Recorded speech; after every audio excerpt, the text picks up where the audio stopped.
কলকাতার Indian botanic garden এক অদ্ভুত শান্তির জগৎ। প্রথমবার যখন আমি এখানে পা রাখি মনে হয়েছিল যেন আমি বাস্তবতা থেকে এক ঝলক দূরে চলে গেছি।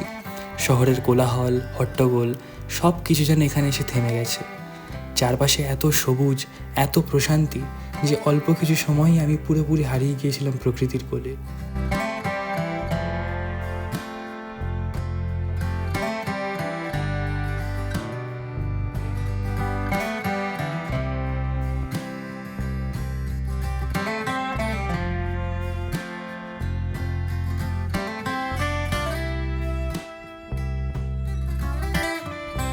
ফুলের পাপড়ির মাঝে ছড়ানো রং, সবুজ পাতার মাঝে লুকিয়ে থাকা জীবনের ছোট্ট ছোট্ট খুঁটিনাটি সব কিছু আমাকে এক গভীর সংযোগের অনুভূতি দিচ্ছিল।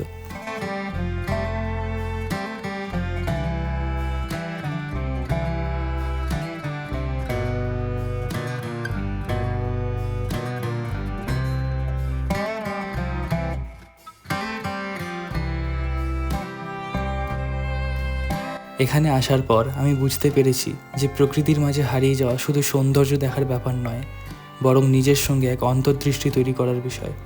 ইন্ডিয়ান বোটানিক গার্ডেন আমার জন্য কেবল একটি উদ্যান নয়, এটি ছিল একটি শরণার্থী স্থান যেখানে আমি নিজেকে নতুন করে আবিষ্কার করতে পেরেছিলাম।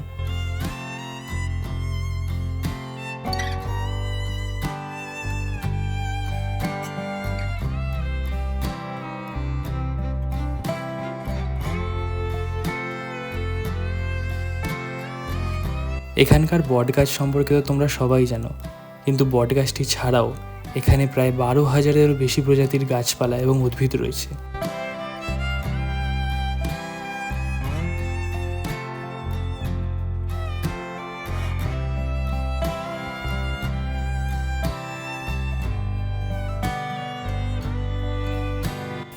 সম্প্রতি গড়ে ওঠা নেচার ট্রেল এখানকার জনপ্রিয়তা আরও বাড়িয়ে তুলেছে। সরু আঁকাবাঁকা পথ দিয়ে এগোতে এগোতে, পাখির গান শুনতে শুনতে এবং অনেক গাছপালা দেখতে দেখতে বেশ ভালোই লাগছিল। রাস্তা ধরে একটু এগোলেই একটি সুন্দর বসার জায়গাও আছে, যার ওপর তোমরা বসে একটু জিরিয়ে নিতে পারো।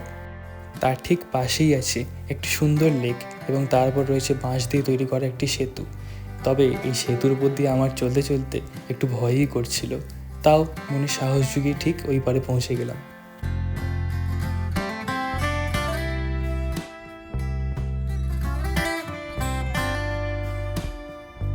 আমি অনেকের মুখে শুনেছিলাম তারা নাকি এই নেচার ট্রেলের ভেতরে হারিয়ে গিয়েছিল, তবে আমি প্রথমবার আসা সত্ত্বেও সেরকম ভয়ের কিছু মনে হয়নি।